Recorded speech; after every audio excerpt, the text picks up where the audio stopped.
একজনকে যদি বিধর্মীকে যদি আমাদের ধর্মে আনা যায়, তাহলে আমরা কত নাই পুণ্য করতে পারি, আল্লাহর কত না কৃপা পাবো।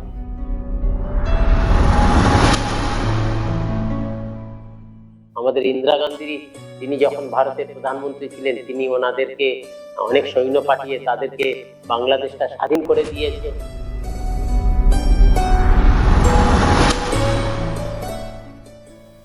জয় জগদীশ হরে। এই ভগবান জগদীশ যে মিলচ্ছ ধর্ম এমন বেড়ে যায়, হিন্দুরাই, আমরা যে হিন্দু ধর্ম অবলম্বন, আমরাই এই সনাতন ধর্মটাকে মানতে চাই।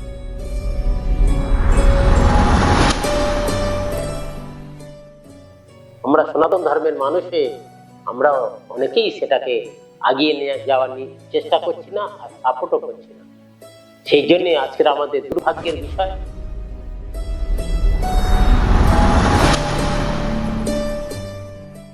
ওরাই হচ্ছে কি সংখ্যাগুরু, আর ওদের ধর্মটা এমনই, মুসলমান ধর্মটা এমনই, হিন্দু ধর্মের বিপরীত।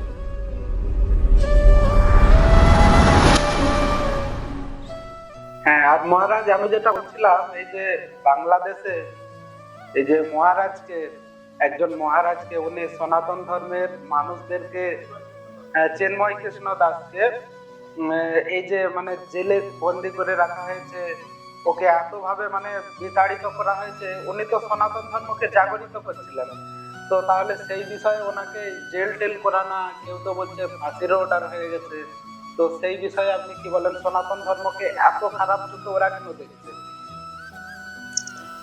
দেখুন, শাস্ত্রে ব্যাসদেব ভূত ভবিষ্যৎ বর্তমান, তিনি ভগবানের অবতার। তিনি ভাগবতের 2য় স্কন্ধেও লিখেছেন যে কলির প্রভাব এমন বেড়ে যাবে, মিলচ্ছ নিবনে নিধনে করয়সি করবালং ধূমকেতু মিব করবালং কেশব ধীত কলকে শরীর জয় জগদীশ হরে।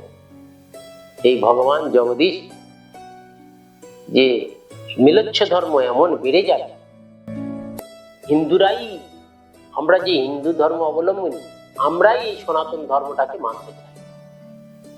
যার জন্যে আমরা যে অন্যায় হচ্ছে, সনাতন ধর্মের প্রতি অবিচার চলছে, আমরা সনাতন ধর্মের মানুষে আমরা অনেকেই সেটাকে আগিয়ে নিয়ে যাওয়ার চেষ্টা করছি না, আর সাপোর্টও করছি না।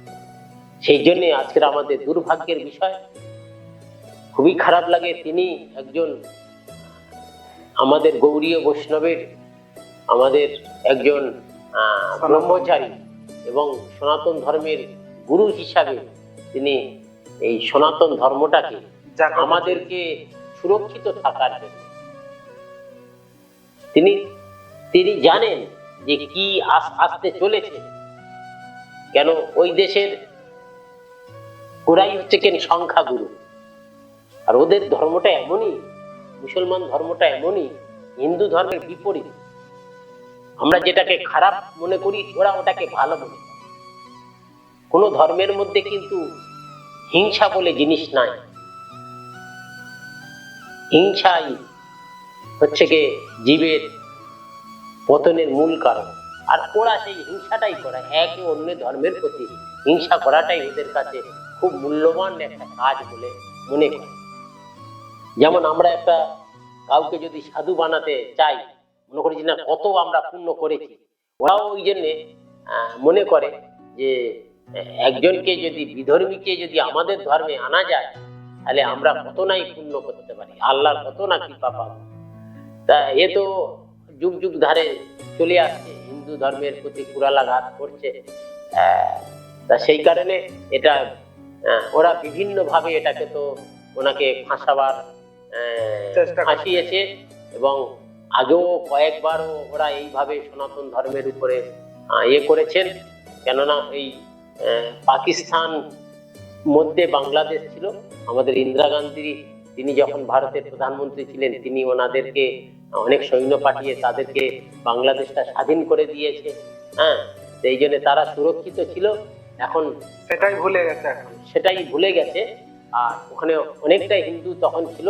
ধীরে ধীরে ওই মৌলবাদীরা আর বিভিন্ন সংগঠন ওখানে মাথাচাড়া দিয়েছে, কেন অন্যান্য রাষ্ট্র থেকে তারা একটু ওই তাদের ধর্মটাকে এমন একটা জায়গায় নিয়ে যেতে চায়, তারা একটি বিশ্ব পৃথিবীটাকেই ওরা কায়েম করবে। তা এই জন্যে কিন্তু সনাতন ধর্মে কোনোদিন ওটা হয়নি আর হবেও না।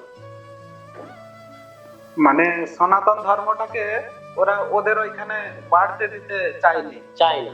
কিন্তু এটা তো কেউ পারবে না, কেন সনাতন ধর্ম অনাদি আছে, আর যুগে যুগে এই সনাতন ধর্মের ভগবান নিজেই এসে সনাতন ধর্ম রক্ষা করে। আচ্ছা, হ্যাঁ, এই জন্য সাধুর উপর যত অত্যাচার হয়, ভগবান আরো ক্ষিপ্ত হয়ে ওদেরকে এক সময় না এক সময় অসুরকে দমন করবে। তা সেই কারণে অবশ্যই এগুলো সব অন্যায় ভাবে চলছে। সনাতন ধর্মের প্রতি একদল হিংস্র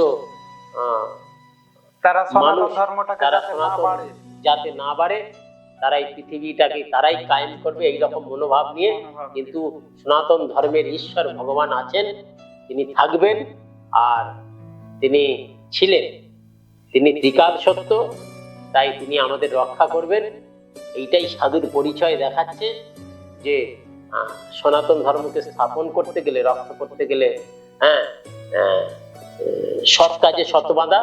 আর যারা ভগবানের প্রচার করে, সনাতন ধর্মকে যারা আগিয়ে নিয়ে যায়, তাদের তাহলে কত বাধা হয়, তাদের কাছে কত বিরোধী বিমুখ এসে তাদের কাছে সামনে উঠে দাঁড়ায়। তা সেই জন্যে আমরা উপরে ভগবান এবং সমস্ত বৈষ্ণব গুরুবর্গ মহাজনেদের কাছে প্রার্থনা করি, তিনি যেন এই যে যারা ওনার প্রতি এই সমস্ত হিংসা বিদ্বেষ করে ওনাকে এইভাবে কষ্ট দিচ্ছে, তাদের কোনোদিন তো ভালো হবে না। আর তাদের সেই চিন্ময় দাস প্রভু তাড়াতাড়ি যাতে মুক্তি লাভ করে, এটাই ভগবানের কাছে প্রার্থনা করি। আর তিনিও মুক্তি লাভ অবশ্যই হবেন, কেন ভগবান তার পিছনে আছে, তাকে নিশ্চয়ই মুক্তি দেবেন। আর সনাতন ধর্ম পুনরাবার তিনি জাগরণ করবেন। আর আমরা সকলেই তার আগ্রহ দেখে, তার সনাতন ধর্মের প্রতি আমাদের গুরুরূপে যে কাজটা করছে, আমরাও তাকে যদি সাথ দিয়ে যদি সহযোগিতা করতে পারি, তার আন্দোলনে, তার ইচ্ছা শক্তির প্রতি আমরা একটু অগ্রসর হলে ভগবান আমাদেরও কৃপা করবে। এই জন্য আমাদের যখন এই ইচ্ছা শক্তি বাড়বে, তখন ভগবান তিনি নেমে এসে ওনাকে উদ্ধার করবে। এইটাই আমরা চাই। জয় হোক চিন্ময় প্রভু।